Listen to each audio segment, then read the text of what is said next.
Le premier livre des Rois, chapitre 16. La parole de l'Éternel fut adressée à Jéhu, le fils d'Anani, comme Baécha. Je t'ai tiré de la poussière et je t'ai établi chef de mon peuple, d'Israël.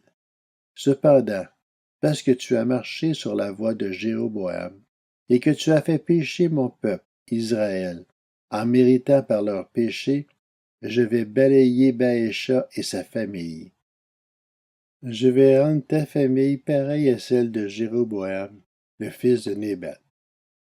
Le membre de la famille de Baécha qui mourra dans la ville sera mangé par les chiens, et celui des siens qui mourra dans les champs sera mangé par les oiseaux.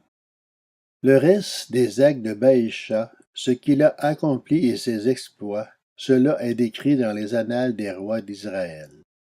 Baécha se coucha avec ses ancêtres et il fut enterré à Tirsa. Son fils Éla devint roi à sa place.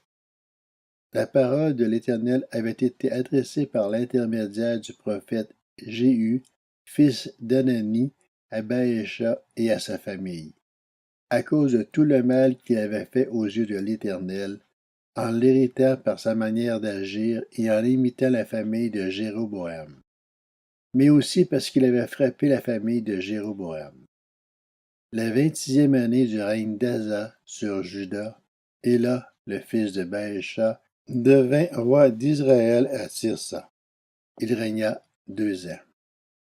Son serviteur Zimri, qui commandait la moitié de ses chars, conspira contre lui.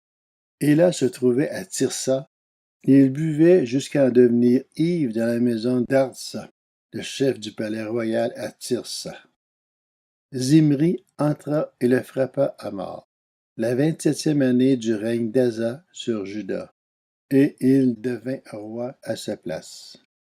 Dès qu'il fut roi et se fut assis sur son trône, il frappa toute la famille de Baécha. Il ne laissa survivre aucun homme qui lui appartienne, ni parent, ni ami. Zimri extermina toute la famille de Baécha, conformément à la parole que l'Éternel avait adressée à Baécha par l'intermédiaire du prophète Jéhu. Cela arrivait à cause de tous les péchés que Baécha et son fils Élam avaient commis et qu'il avait fait commettre à Israël, irritant l'Éternel, le Dieu d'Israël, par leurs idoles sans consistance. Le reste des actes d'Éla, tout ce qu'il a accompli, cela est décrit dans les annales des rois d'Israël.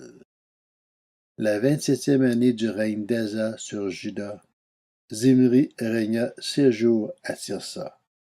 Le peuple faisait campagne contre Gibéton, une ville qui appartenait aux Philistins. Et il l'entendit dire, Zimri a conspiré, il a même tué le roi. Ce jour-là, dans le camp, tous les Israélites proclamèrent Omri, le chef de l'armée, roi d'Israël. Omri partit avec tout Israël de Gibéton et ils assiégèrent Tirsa. Voyant que la ville était prise, Zimri se retira dans une partie fortifiée du palais et brûla le palais royal sur lui. C'est ainsi qu'il mourut, à cause des péchés qu'il avait commis en faisant ce qui est mal aux yeux de l'Éternel, en marchant sur la voie de Jéroboam et en se livrant aux péchés que Jéroboam avait commis pour faire pécher Israël. Le reste des actes de Zimri, la conspiration qu'il a formée, cela est décrit dans les annales des rois d'Israël. Le peuple d'Israël se divisa alors en 2 parties. Une moitié du peuple voulut proclamer roi Timni, le fils de Guinat, et l'autre moitié était pour Omri. Les partisans d'Omri l'emportèrent sur ceux de Timni, le fils de Guinat. Timni mourut et ce fut Omri qui devint roi. La 31e année du règne d'Asa sur Juda, Omri devint roi sur Israël. Il régna 12 ans.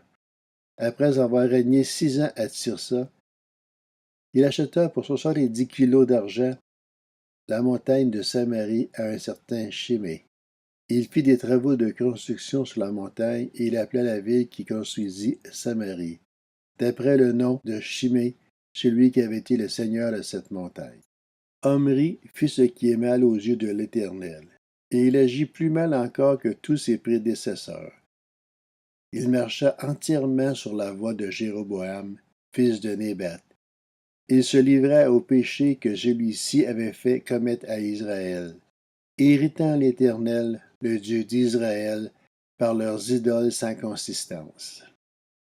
Le reste des actes d'Omri, ce qu'il a accompli et ses exploits, cela est décrit dans les annales des rois d'Israël.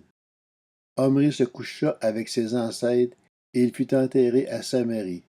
Son fils Akab devint roi à sa place.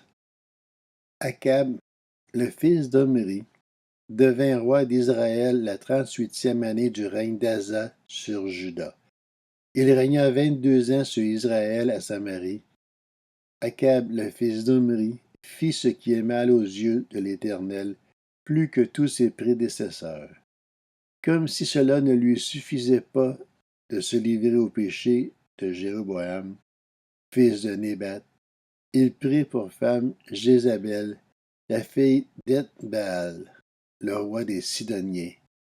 Et il alla servir Baal et se prosterner devant lui.